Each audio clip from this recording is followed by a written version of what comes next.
written in 1903. Daily, the Negro is coming more and more to look upon law and justice, not as protecting safeguards, but as sources of humiliation and oppression. The laws are made by men who have little interest in him. They are executed by men who have absolutely no motive for treating the black people with courtesy or consideration. And finally, the accused lawbreaker is tried not by his peers, but too often by men who'd rather punish 10 innocent Negroes than let one guilty one escape.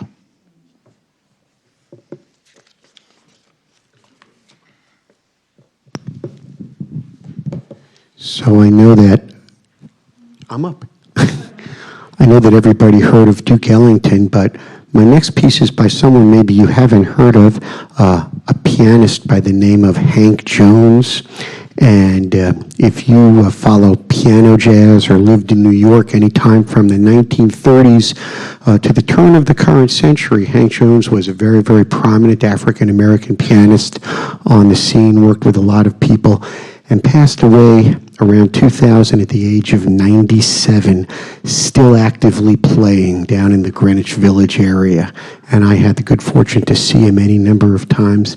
And this is a piece of his called By the River.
So good morning.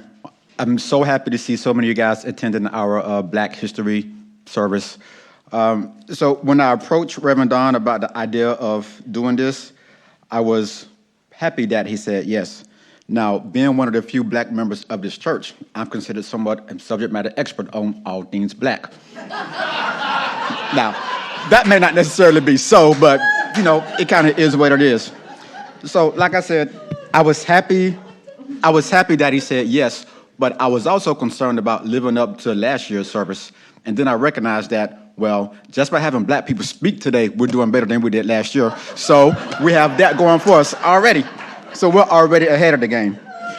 So I thought about finding some obscure black figure in history to talk about, but I really don't like doing the research like that. And there are like way too many like professors and doctors and people with degrees for me to be trying to fool people. So I decided to talk about someone black that I know a whole bunch about and that you guys can't really fact check. Me. So, so I thought it would be important to kind of share my journey as a black UU, understanding that it's not a whole bunch of us. So I thought I'd talk about how I ended up here at this church and following what it is that we do.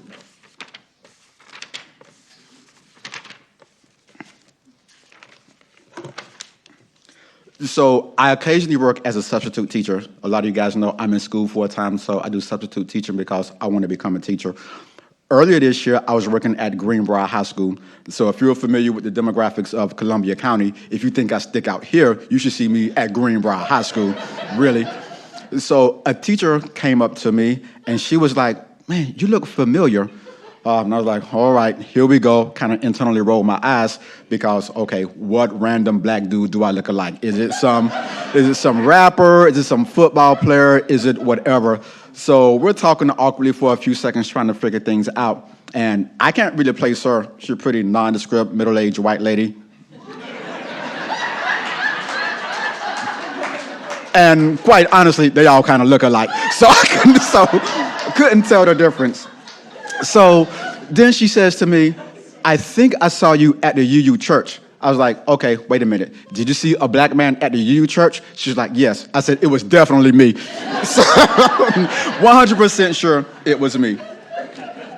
So trust me, no one is more surprised by the fact that I'm here than me. I mean, it's like a shocking thing. Like, how did I end up here? I, the son of a Baptist preacher, the grandson of 2 Baptist preachers, 3 uncles, one who died in the pulpit. How did that guy from right down the road in Savannah, Georgia, end up here? Well, most of the time when black people find themselves in unusual situations, it's because they followed a white person. So that's kind of what happened with me. So I give some examples. My first time in a bungee ball with a white person. My first tattoo with a white person. My first time snowboarding with a white person. So the white person in this case happened to be my lovely wife, Nina. So I was in Afghanistan, and she was like, I'm going to go to a UU church. She was in upstate New York, and I was in Afghanistan. And she decided that she liked it, so she said that when we came to Augusta, we were going to be attending a UU church. She did all the research. I did none. I just said, okay. So we came into this church, and it was configured a little differently back then, but we sat back there in that area, and I was like, okay. I assumed it would be like a lot of white people at the church, but I didn't know it would be like white like that. So I was very, very shocked. So we walked in, and the first service, there was someone laying on the front row, and they were singing a song. And I'm like, well, what on earth have you gotten me into? This is ludicrous. This is nonsense. But I don't remember what the message was that day, but somehow it resonated. And then right after service, the first person that came up to us was Jerry Goldman. And he was super, super nice. And I knew right then and there, as other people approached us, that, as Chris Garcia would put it, I knew that I'd found my people. So that's how I got here. So what keeps me here? Well, I'd like to go back a few years and say that I suspect that I've been like a UU my whole life, but I just didn't know it.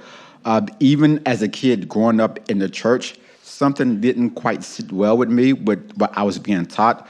I was always the black sheep, if you will, of my family when it comes to church things. I had a hard time believing in the concept of a vengeful God.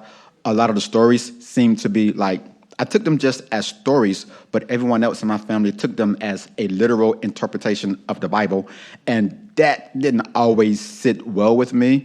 The more people insisted that it was a literal interpretation, the more I questioned things. Now, I was smart enough to keep my mouth shut because certain things you just don't question as a kid, and God, Jesus, anything in that relation was one of them. So I just kind of kept my mouth shut and just kind of took it. So I said earlier that I suspect that I've always been UU, but in many ways I had to grow into where I've become, where I am now. As I got older, certain things became more important. Social justice, the environment, civil rights, those kind of things became really, really important.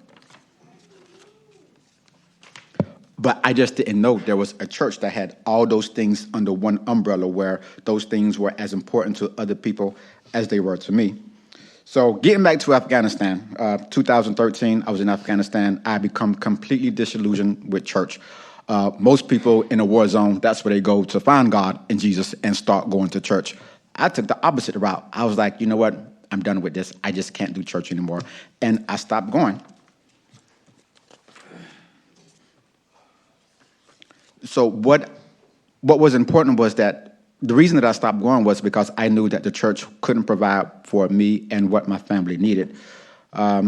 So that brings us to me coming here in 2013 with my wife suggesting that, well, telling us that we're going to come to this church. It coincided with a lot of things that were happening in my life. My oldest daughter, you guys know she's 19, she's a lesbian. She was coming out. My youngest daughter, Zaire, was starting grade school, and she was becoming aware of what it is that we were doing. And I finally had the son that I wanted.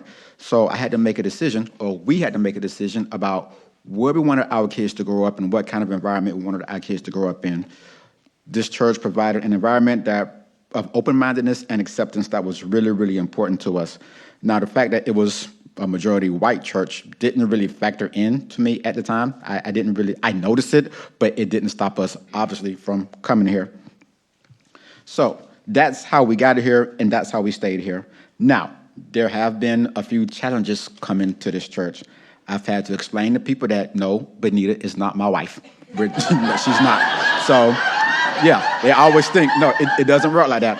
I've also had to explain to people that her kids and every child of color that comes here is not my kid, okay? I'm not out doing that. So every black child that comes, these are conversations I've had to have that, no, that's not my kid.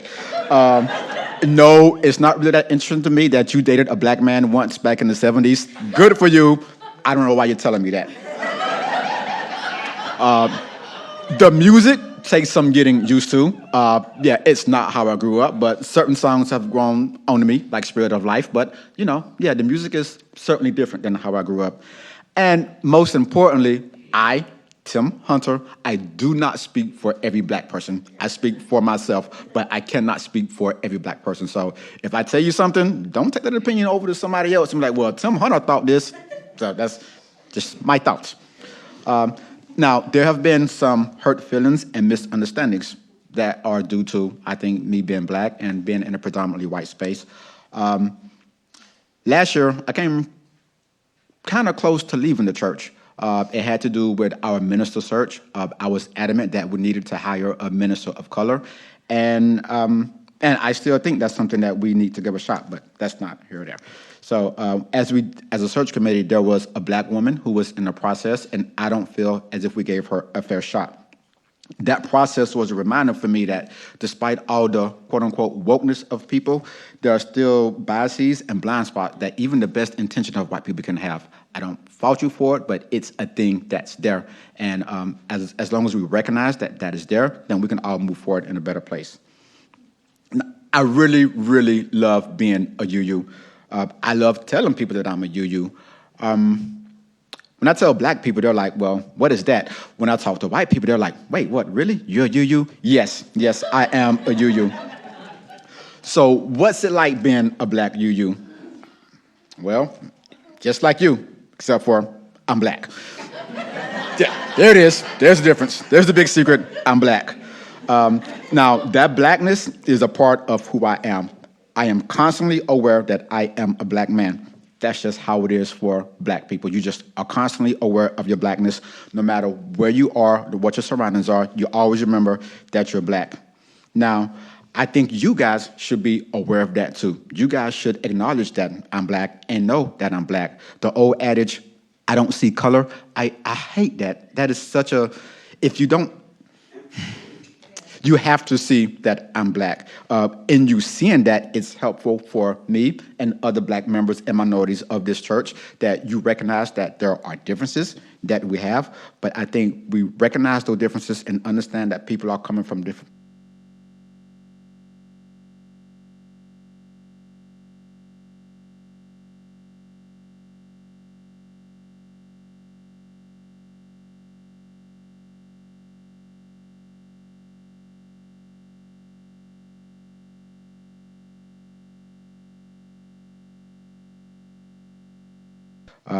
So if you can take one thing from my ramblings, just know that not just here, but even in your personal and professional lives, that recognize the differences that you see in other people. Recognize that there may be a black person, a person of color in your space.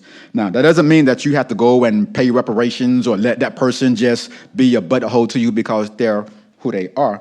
But it does mean, and yeah, don't let your I understand this thing about white guilt, and I understand that, and it's probably a fine line. Listen, black people can be buttholes too, okay? Don't let them get away with it just because they're black. So I understand it's a fine line to recognize and a fine line to draw. We don't want your pity. We just want a fair shot. And I think that we get that here. I get that here, and I value that here.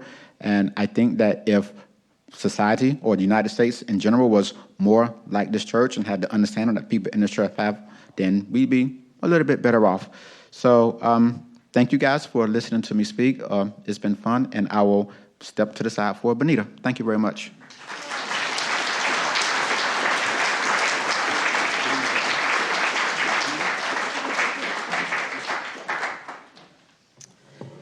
Well, I guess I gotta follow Tim.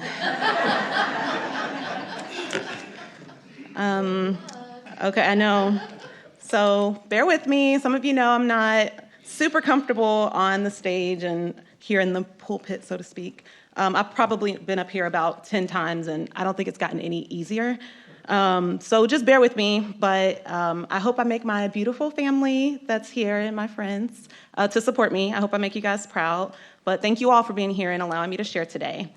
So switching gears a little bit from Tim's topic, how I want to celebrate Black history with you this morning is sharing something that has been significant to me recently.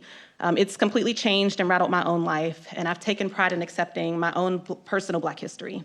We often hear the reports in schools on Harriet Tubman and Martin Luther King Jr., and those are great Black people to write your reports on. But today, I want to discuss the lives of two extraordinary Black men that were taken away too soon, and that is basketball legend Kobe Bryant and my brother, Bernard Newton. These men have lived their lives with integrity, hard work, humor, and positivity. I believe that's a lesson that we could all take something from. Now, you can maybe go back one. Maybe.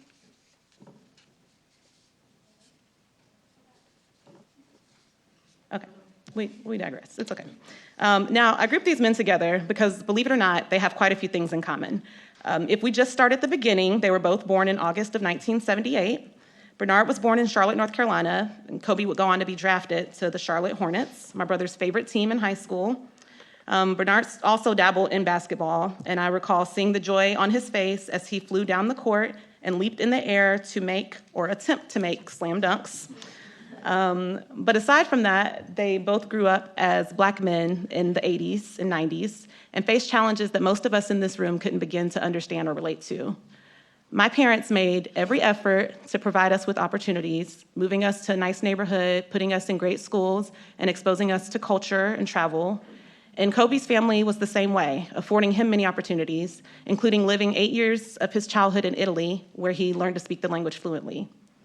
Both well-spoken, articulate, and educated, they still had to work harder to earn respect and acknowledgement over and above their white counterparts. Bernard found his passion was acting. He acted locally with different thespian groups, as well as on the big screen, and worked for years as a DJ on a local Christian radio station, 88.3. He would receive many compliments from people that knew him or my parents, considering him a charismatic, humble, and graceful individual. One of my favorite Bernard stories that he wasn't even there for was when I attended a party down in Atlanta that I somehow happened upon, didn't really know many people there, but seemed like a cool crowd. So this was maybe 5-6 years ago. Chatting with random individuals at the party, I mentioned in passing being from Augusta and how I grew up often associated with my older brother.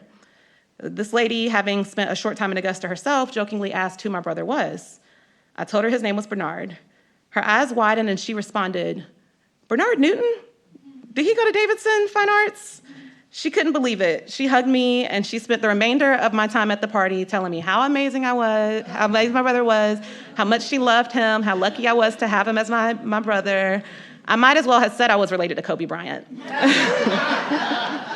It's an incredibly small world, but what a satisfying feeling to know how much joy my brother had brought to others, even in shorter interactions.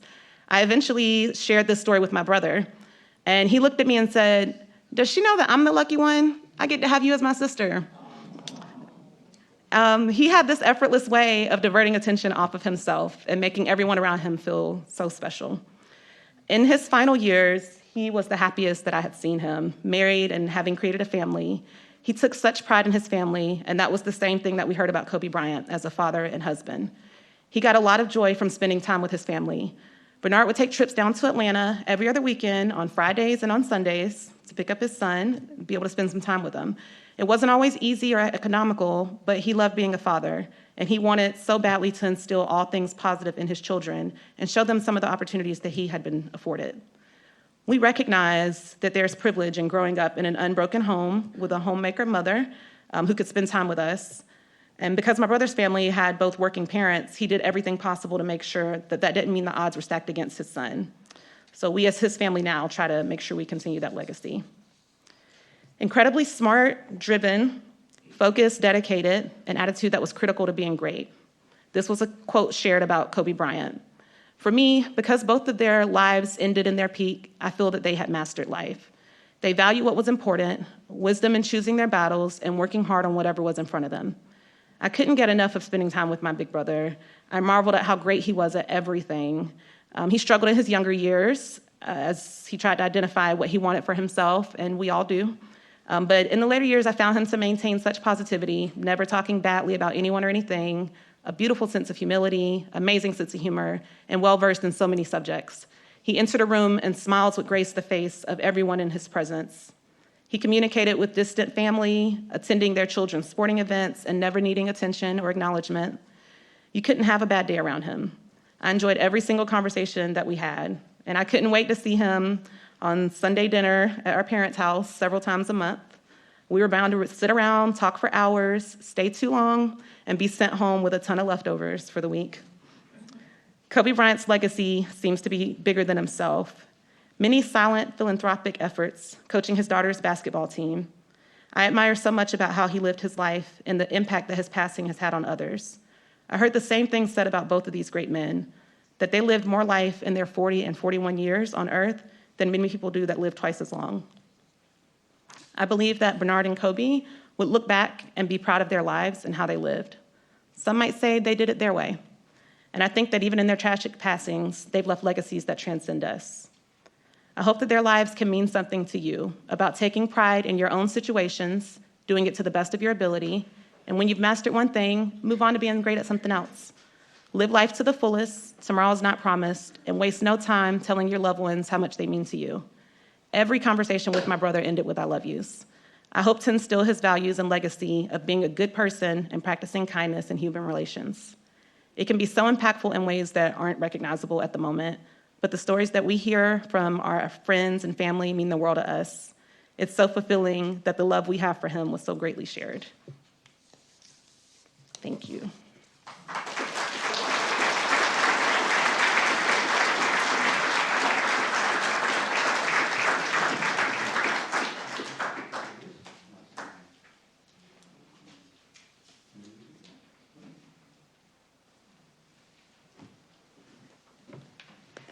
So I just asked David I want to do things kind of like, so growing up in the church, went to a lot of country churches, and they didn't have musicians. There were no pianos, there were no drums, there was nothing. You just had the rhythm and a clap. So in trying to sing this song, Glory, Glory, Hallelujah, oh, there we go. Yes, you got the tambourine. So we're going to do it that way. So if you guys aren't familiar with the song, I would sing the first verse, and then you guys can follow in. So, Can I help him for a second? oh yeah, for sure.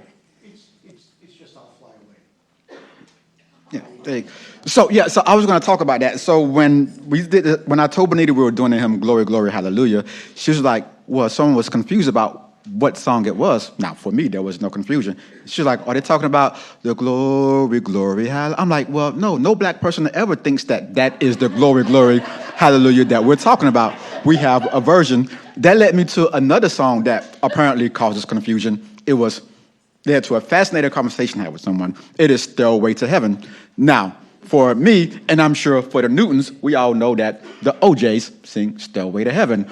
Well, apparently there was another version sang by a group called Led Zeppelin, and it's like a rock and roll song. And I was like, wait, what? And it legitimately caused some confusion between an older white guy and I in Afghanistan. I told him I was listening to Stairway to Heaven. He was like, you like rock music? I'm like, I don't think the OJs are rock music. And he was like, who are the OJs? I'm like, well, they sing Stairway to Heaven. And he was like, no, they don't. That's Led Zeppelin. I said, well, who the heck is Led Zeppelin? I have no clue what's going on. So, yeah. Just thought I'd share that story, because I thought it was funny. So here's how it goes in the tradition of, the old black church. So, glory, glory, hallelujah, since I laid my burden down. Glory, glory, hallelujah, since I laid my burden down. Feel like shouting, hallelujah, since I laid my burden down. Feel like shouting, hallelujah, since I laid my burden down. Life is sweeter, so much sweeter, since I laid my burden down. Life is sweeter, so much sweeter, since I laid my burden down. Feel like dancing, hallelujah, since I laid my burden down. Feel like dancing, hallelujah, since I laid my burden down.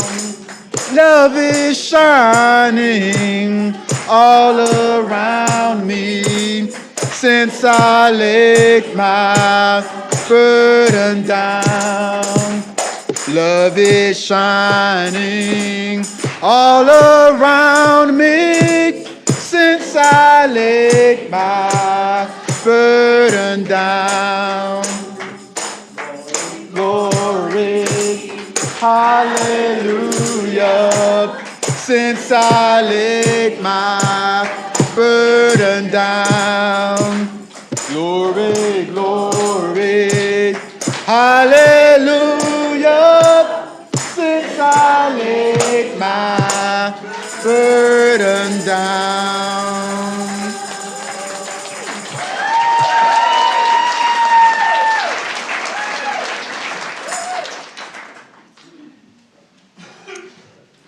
Our closing words are a quote by Maya Angelou's I Know Why the Caged Bird Sings. The caged bird sings with a fearful trill of things unknown but longed for still, and his tune is heard on the distant hill, for the caged bird sings of freedom.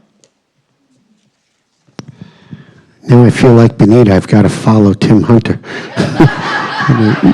Tim, if I'd known you were going to talk about the OJs, I would have worked up Backstabbers or something. That's my favorite OJ song. But I was thinking about what to play, and I've spent so much time studying African-American pianists and piano music, and if we go back 100 years from today, America was full of stride pianists and barrel house pianists, people like Willie the Lion Smith, Meadlux Lewis, and then in the 20s and 30s, they started developing boogie woogie, Pete Johnson, my favorite boogie woogie pianist, Speckled Red. So I'm going to play some boogie woogie with the caveat that all those people that I mentioned are way better than I will ever be, but I'm going to do it anyway. And maybe next week, OJ's.